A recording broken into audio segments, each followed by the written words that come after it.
ఏం పేరు బాబాయ్? నా పేరు నరసింహరావు అండి. నరసింహ ఉందా? నీది కూడా ఇల్లు ఉందా? ఎక్కడ ఉందండి? ఎక్కడుంది? ఇగో ఇక్కడ గ్యాస్ బండ కనపడేది. గ్యాస్ బండ కనపడేది మాది. నుంచి ఉంటారు అసలు మీరు ఇక్కడ? ఎప్పుడు ఇల్లు 2014 నుంచి అండి. 2014 నుంచి ఈ సర్వే నెంబర్లు అయితే 54, 50, 59, 58 సర్వే నెంబరు 2014 నుంచి మాకు ఇక్కడ అమలైంది. కోర్టు ఆర్డర్లు ఉన్నాయి, అన్నీ ఉన్నాయి. కోర్టు ఆర్డర్లు ఉన్నా కూడా గత ప్రభుత్వం మాకు ఉన్నప్పుడు కూడా ఏం ముట్టుకోలే. ఈ ప్రభుత్వం వచ్చినాకనే మాకు కోర్టు ఆర్డర్ల నుంచి కోర్టు టే వచ్చినా కానీ నీళ్లు సౌకర్యం ఇవ్వని, కరెంటు ఇవ్వని అన్ని ఇచ్చినా కానీ మాకు ఏమీ ఇవ్వకోకుండా మమ్మల్ని ఇట్లా అన్యాయం చేసి ఒక జిల్లా యంత్రాంగం మొత్తం కూడా పోలీసు, ఎస్పీ వాళ్ళు మొత్తం వచ్చి కూడా మమ్మల్ని ఇట్లా గోల్పేశారండి. మాకు అసలు ఏ రోజు జరిగింది ఇది? వచ్చినప్పుడు మీకు ఏమన్నా ఖాళీ చేయండి, ఇది ప్రభుత్వ స్థలం అని చెప్పి ఏదన్నా చెప్పడం జరిగిందా? మాకేం చెప్పలేదండి. అసలు ఆర్డర్ ఇవ్వదు మాకు. రావటం అన్స్పెక్టర్కి వచ్చారు. అన్స్పెక్టర్కి రావటం మొత్తం మమ్మల్ని అసలు నెట్టేసుకుంటా బుల్డోజర్లతోటి వచ్చారా? మొత్తం యంత్రాంగం మొత్తం బుల్డోజర్లతోటే మొత్తం పోలీసు వాళ్ళు, బెటాలి వాళ్ళు వీళ్ళు మొత్తం కూడా ఒక 3000 మంది అండి పోలీసు వాళ్ళు. 3000 మంది పోలీసు వాళ్ళు, ఒక్కళ్ళిద్దరు కాదు. ఒక్కళ్ళిద్దరు అయితే మేము గెట్టనైతే మేము కొద్దిగా పోరాడదాం. 3000 మంది పోలీసు వాళ్ళు, జిల్లా ఎస్పీ వాళ్ళు వీళ్ళు. అసలు జిల్లా ఎస్పీ మాట్లాడుతుంటే మీకు ఏం అధికారం ఉంది? మిమ్మల్ని ఎవరు వేసుకోమన్నారు? మాకు కోర్టు ఆర్డర్ ఉంది, సుప్రీంకోర్టు ఆర్డర్ ఉంది, మేము వస్తున్నాం, మీరు మాకు సహకరించండి, అది ఇదని మాట్లాడుతున్నాయి. సహకరించమని చెప్తున్నాడు. సరే, ఒకవేళ నిజంగానే మీకు ఏ అధికారం లేకున్నా కూడా ఒక ఎస్పీ హోదాలో ఉన్నాడు, మరి ఉన్న పలంగా ఇంతమందిని ఖాళీ చేపిస్తే దీన్ని మీకు ఆల్టర్నేట్గా ఒకటి చూపెడతా, లేదంటే వేరే దగ్గర ఇప్పిస్తా అని ఏమైనా మాట్లాడిందా? అలాంటివి ఏం మాట్లాడలేదండి. ఎటు కూడా మమ్మల్ని బయటికి పంపేయాలనే ఆలోచనే ఉంది, కానీ మమ్మల్ని కొట్టడం, తిట్టడం, లాఠీ చార్జ్ చేయటం, తలకాయల తలకాయలు కూడా పగిలినాయి. లాఠీ చార్జీ కూడా అయింది. లాఠీ చార్జీ తలకాయల పగలు తెంగారు. వాళ్ళని హాస్పిటల్కి అంబులెన్స్ వస్తే హాస్పిటల్కి పంపించను, అంబులెన్స్కి పంపించను. ఇవన్నీ చేసిన మొత్తం ఏమైనా ఆక్కోకుండా బతిలాడినా.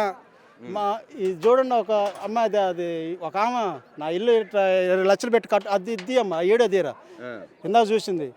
20 లక్షలు పెట్టి కట్టుకున్నమ్మ, నన్ను ఒకసారి లాస్ట్ ఎలగొడుతున్నారు కదా, నా ఇంట్లో ఒకసారి తిరిగి వస్తున్నాను బతిలాడినా కానీ పోలీసులు సహకరించలేదండి. అసలు అంత ఘోరంగా చేశారు మమ్మల్ని. మా కాంగ్రెస్ అని మేము ఓట్లేసి గెలిపించినందుకు, 3 మంత్రులు మా జిల్లాలో 3 మంత్రులు ఉన్నారని మేము మురిసినందుకు, మాకు ఇండ్లు ఇస్తారు, న్యాయం చేస్తారని మేము ఓట్లేసి గెలిపించినందుకు, మాకు ఈ న్యాయం చేసి మమ్మల్ని ఇల్లు కోల్పి మమ్మల్ని ఇక్కడ లేకోకుండా చేయాలని 3 కుమ్మక్కయ్యి ఎకరం 4 కోట్లు 5 కోట్లు అమ్ముతుంది. ఈ పక్కన ఉన్నది మొత్తం శ్రీనివాసరెడ్డిదే, మొత్తం శ్రీనివాసరెడ్డిదే. ఇల్లుల కింద ఉన్నది మొత్తం శ్రీనివాసరెడ్డిదే. దానికి ఆనుకొని ఉన్నది కాబట్టి ఇక్కడ లాభం ఉంటే మనకి భూముల రేట్లు రావు. ఇలా నెట్టగా ఎలా తెంగితే మన భూముల రేట్లు వస్తాయి. తుమ్మల నాగేశ్వరరావు అనుసరులు కూడా ఉన్నారు, తుమ్మల నాగేశ్వరరావు బామ్మరుదులో ఎవడో ఉన్నారు, వాళ్ళవి కూడా ఉన్నాయి. 3 పార్ట్నర్ మొత్తం. ఇది 3 కూడా కుమ్మక్కయ్యి మమ్మల్ని ఇక్కడ లేకోకుండా చేస్తున్నారు సార్. ఇది మమ్మల్ని ఎప్పుడు కూల్చిరే? ఎన్ని రోజులు అవుతుంది? 3 రోజులు అండి, మంగళవారం. మరి ఎక్కడికి పోయారు మీరంతా? ఇన్ని ఇల్లు కూల్పేసి అసలు ఏం చేసాము? ఇక్కడ ఉంటే దోమలు, పాములు, తేళ్ళు. ఒక నిన్న పాము కూడా కాటేసింది. నిన్న పాము కూడా కాటేస్తే హాస్పిటల్ తీసిపోయాను. వాళ్ళు వచ్చి తలకాయలు పగలు తెంగారు. ఇటు పాములు, కరెంట్ లేకుండా చేసా, నీళ్ళు లేకుండా చేసా. ఒక్కొక్క నీళ్లు వెంకటాపాలెం పోయి కొనుక్కొచ్చుకుంటాను తాగటానికి. తానానికి నీళ్ళు కూడా లేవండి. ఇది భూదాన భూమి బోర్డు. ఎప్పుడో ఆనాడే ఇచ్చారంట, పేదలకు చెందాలా అని ఇచ్చారంట. మరి భూదాన భూమి బోర్డు మరి వీళ్ళకేం పుట్టింది, వీళ్ళకేం రోగాలు వచ్చినాయి? గవర్నమెంట్ ల్యాండ్ కాదు కదా. గవర్నమెంట్ ల్యాండ్ అయితే తీసుకోండి, మేము వద్దు అంటలేదు. మాది భూదాన భూమి బోర్డు కాదు, మాకు హక్కు ఉంటుంది. ఇది మా పేదలకు చెందిన సొమ్మిది, మేము వేసుకుంటామని మేము మాదని వాళ్ళు ఇట్లా పోరాటం చేసి 6 ఆర్డర్లు వచ్చినాయి కోర్టు నుంచి కూడా, సుప్రీంకోర్టు నుంచి కూడా 6 ఆర్డర్లు చూపెట్టినాం. 6 ఆర్డర్లు చూపెట్టినా కానీ లెక్క చేయకోకుండా ఎస్పీ దగ్గర ఉండి ఆ తుమ్మల నాగేశ్వరరావు మాటలని, కలెక్టర్ మాటలని మమ్మల్ని మొత్తాన్ని నాశనం చేసి గుల్లగొల్ల చేశారు సార్. ఒక్కొక్క ఇల్లు ఏమో కడుపు గాలి ఏడుతున్నారు. పిల్లలు సార్. అసలు ఆ ఉసురు ఎట్లయినా వాళ్ళకి తగిలిద్ది. వాళ్ళు ఎట్లయినా యాక్సిడెంట్ అయి సత్తరు, లేకపోతే నాశనం అయిపోతారు. కానీ ఈ భూదాన భూమి ప్రజల ఉసురు మొత్తం కూడా వాళ్ళకి తగిలిద్ది కంపల్సరీగా. ఎక్కడ పోయారు ఇప్పుడు? 3 రోజులు అవుతుంది కూలిపేసి. మరి మీ పరిస్థితి ఏంది అసలు? ఏడ ఉన్నారు మీరు? ఇంకోటి అంబేద్కర్ భవనం పెట్టారు. అంబేద్కర్ భవనం పెట్టి స్టాఫులు లేకోకుండా, ప్యాస్కి పోవటానికి, లెటర్కి పోవటానికి కూడా లేకోకుండా పనిచేశారంట. అట్లా బయటకు పోతే ఖాళీ అయిద్దని ఎవడిళ్ళ కాడు పోతారు, మనం ప్రశాంతంగా ఉండాలని అక్కడ ఈ మొత్తం తాళాలు వేస్తారట బాత్రూమ్కి లెట్రూమ్లకి. ఇంత దుర్మార్గం ప్రజాపాలన అని చెప్తున్నారు, ఇంత దుర్మార్గమైనటువంటి పాలన నడుస్తూ ఉన్నది. ఇది ఏమనిపిస్తుంది అసలు? ఈ ఉన్న పొలంగా ఇల్లులు కూలగొట్టి ఇట్లా ఎల్లగొట్టడం ఇదంతా. ఇక్కడ 3 మంత్రులు ఉన్నారు, ముఖ్యంగా తెలంగాణ రాష్ట్రం వల్ల ఎక్కడ లేనటువంటి విధంగా ఉన్నారు ఇక్కడ. అవును సార్, ప్రజాపాలన అంటే మేము కూడా నమ్మి ఓట్లు వేసినాం సార్. నమ్మి ఓట్లు వేసినందుకు మమ్మల్ని ఇట్లా చేసాడు సార్. మేము చేసేది ఏమి సార్? మరి నమ్మిను ప్రజాపాలన కాంగ్రెస్ పాలన వస్తే మాకు కూడా ఇండ్లు ఇస్తారు. నమ్మి మా జిల్లాలో మరి 3 మంత్రులు ఉన్నారు. అందులో మేము ఎస్సీ వర్గానికి సంబంధించిన నేను కూడా బట్టి గారు ఉన్నాడు, మా బట్టి గారు ఉన్నాడు. అందులో శ్రీనివాసరెడ్డి అంటే ఆయన కూడా రెడ్డిస్తూ మంచిగా పనులు చేస్తారు, మాకు కూడా ఇండ్లు ఇస్తారు అని నమ్మి వాళ్ళని గెలిపించి గద్దెని ఎక్కించినందుకు ఆ ఉన్న కొంపలు కూడా లేకోకుండా చేశారు సార్ 3. అది జరిగింది మొత్తం ఇది.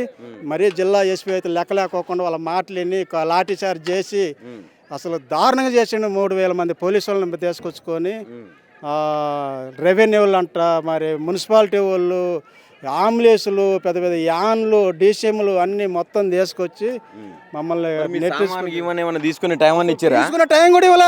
తీసుకునే టైం కూడా ఇవ్వలేదు అసలు. మొత్తం అలానే నెట్టేశారు.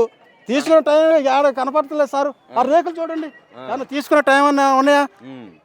ఒక్కొక్కరు బతిలాడారు, అయ్యా ఒక గంట టైం అన్నీ ఇవ్వండి అయ్యా, మేము సామాన్లు తీసుకుంటాం అన్నా కానీ గంట టైం కూడా ఇవ్వలేదు సార్. మొత్తం గంట టైం కూడా ఇవ్వలేదు అసలు. గంట టైం కూడా ఇవ్వకుండా మొత్తం కూలిపోయారు. మొత్తం కూలిపోయి నాశనం చేసి మమ్మల్ని ఇట్లా దారుణం చేసి మా పిల్లల ఉసురు తప్పనిసరిగా తగిలితే వాళ్ళ 3కి వాళ్ళు నాశనం అయిపోతారు, సర్వనాశనం అయిపోతారు. ఏం చెప్పాలనుకుంటున్నావు? ఇప్పుడు ఒక ఇల్లు ఇక్కడ ఉన్నావు, ఏదో ప్రశాంతంగా బతుకుతున్న ఉండి లేని జీవితాలు అని చెప్పి అనుకున్నారు.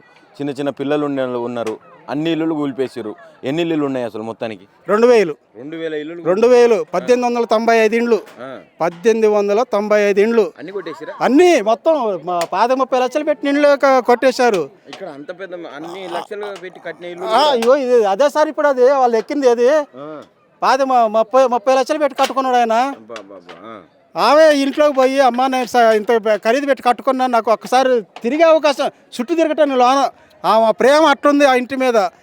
ఆ లోన్ తిరగటానికన్నా కొద్దిగా ఇట్లా పోనీయండి అమ్మన్నా కానీ పోనీలా ఆ లేడీ కానిస్టేబుల్ నుండి అట్లా అటం తిరిగి. ఎప్పటికైనా ఏం చేస్తాం సారు, నమ్మి ఓట్లు వేసినందుకు ఇప్పటికైనా మాకు కొద్దిగా న్యాయం చేయండి నాయన. మాకు ఒక దారి చూపించి అన్నకి ఇంత నేడు చూపెడితే ఒక ఇండ్లు ఇస్తే మేము బతుకుదామని చూస్తున్నాం. వాళ్ళకి ఇచ్చే మెసేజ్ కాదు, మరి మేము చేసేది ఏమీ లేదు. ఆ పెద్దవారు ఆయన కేటీఆర్ గారు వచ్చి మరి ఆయన ఏం చేస్తారో ఏందో మరి వీళ్ళు ఖమ్మం జిల్లా ఇట్లా ముంచారు కాబట్టి. రేవంత్ రెడ్డి నేను ప్రజాస్వామ్యాన్ని తెచ్చిన, ప్రజాపాలన తెచ్చిన అన్నాడు, ఇందిరమ్మ రాజ్యం అన్నాడు. మరి ఆయనకు ఇక్కడ కనబడతలేదా? దీని మీద ఏం స్పందన లేదు, ఇంతవరకు పట్టించుకోనంటే ఇట్లా పేదల ఇల్లులు కూల్చాలని అయినా ఓట్లేసింది. ప్రజాపాలన అంటే ప్రజలను ముంచడానికి ప్రజాపాలన తెచ్చింది, ప్రజలను ముంచడానికి, ప్రజల ఇండ్లు గోలగొట్టడానికే ప్రజాపాలన తెచ్చింది. ఆయన రెండోది బాగు చేయడానికి కాదు. ప్రజాపాలన అంటే ఏంది అర్థం చేసుకో, ప్రజలను ముంచి ప్రజలను నాశనం చేసి ప్రజల కొంపలు గూరిసి మేము అంత పోగేసుకుందాము, మేము ఒక ఎకరాలు కొనుక్కొని ఫామ్ హౌస్లు కట్టుకుందాం, మరి కొడతాం మళ్ళీ వచ్చే నెక్స్ట్ ఇట్లా చేస్తే ముందు దోసుకుందామని ఇట్లా చేశారు. అది